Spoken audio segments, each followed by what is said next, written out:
அப்பு பேசுகிறேன். இந்த வீடியோவில் வந்து என்ன பார்க்க போறோம்னா, புதுசாக அந்த பெண்டலை வந்து நம்ம இழுத்துருக்கோம். அந்த பெண்டலுக்கு வந்து எவ்வளோ டைமண்ட் ஆச்சு, எவ்வளோ காசு ஆச்சு, அதெல்லாம் வந்து நம்ம வீடியோ எண்டில் வந்து சொல்லிக்கிறோம் கைஸ். சரி வாங்க கைஸ், அந்த பெண்டலை எக்யூப் பண்ணி ஒரு மேட்ச் ப்ளே பண்ணி பார்க்கலாம். எப்படி இருக்குன்னு பார்த்துட்டு நீங்களும் ஸ்பின் பண்ணி எடுத்துருந்தா எடுங்க, எடுக்காதட்டி விட்டுருங்க. சரியா கைஸ்? ஓகே கைஸ், வாங்க வீடியோக்குள்ளே போகலாம்.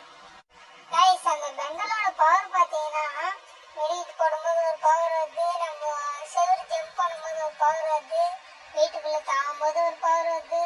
ஒர்த்தாக்குது வருமா, ஒர்த்து வருமான்ற மாதிரி இருக்குது கைஸ். கைஸ், அந்த பெண்டல் சேஞ்ச் பண்ணிட்டு தான் கொஞ்சம் டிஃப்ரெண்ட்டாக இருக்குது. கரீனாக்காரன் வந்து டிஃப்ரெண்ட்டாக ஏதோ ஒன்று கொடுத்துருக்கான். இந்த பெண்டல் தான் ஒர்த்தாங்க. கைஸ், இந்த வீடியோ பிடிச்சிருந்தா மறக்காம சப்ஸ்கிரைப் பண்ணிட்டு லைக் பண்ணிடுங்க. பெல் ஐக்கான் வந்து ஆல்ல போட்டுருங்க. உங்களால் முடிஞ்ச அளவுக்கு உங்கள் ஃப்ரெண்ட்ஸுக்கு ஷேர் பண்ணுங்க கைஸ். Okay bye.